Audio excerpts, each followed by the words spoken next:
De bisjes gaan in elk geval nog tot het nieuwe seizoen bij Sanje Safari. Ook de meiwerkers binnen mij het heerlijke meitietswarel drok dwaande mij de tarriedings. Alle jaren verhoor het reis wel wat aan het park.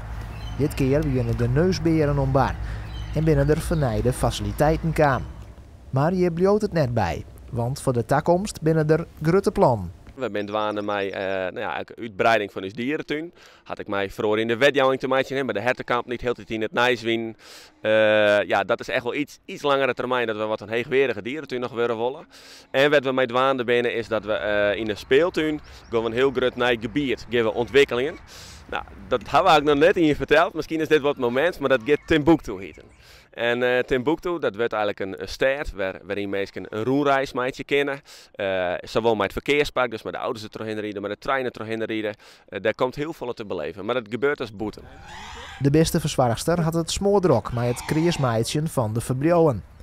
Net alleen of dat neemt een soort werk. Ook de jonge bisjes nemen op dit stuit een soort tijd. We hebben een jonge alpaca. Er zijn dwerggeitjes geboren, Nubische geitjes. De wallabies die laten af en toe hun hoofdje al uit de buidel zien. Dus die beginnen ook binnenkort met rondlopen. Ja, en er staat nog veel meer te wachten natuurlijk van jonge dieren. Maar dat moet nog even op zich wachten. Ze zijn veel meer buiten. Ze liggen allemaal heerlijk te genieten van de zon. Als je de stokstaartjes ziet ook, die liggen heerlijk met hun buikje richting de zon om de warmte goed op te nemen. Ganzen ook, die gaan weer heerlijk lekker zwemmen.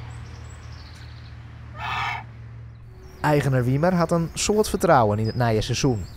Net alleen nog de meesten nu de regio, maar ook van verder voort verwacht hij dit seizoen op het park. Ik denk dat meesten ik neem het maar dus dierentuin, terwijl dus Camille staat erop op de achtergrond. Nou, ik wil heel iets meer waarderen, dat het stukje bekendheid is.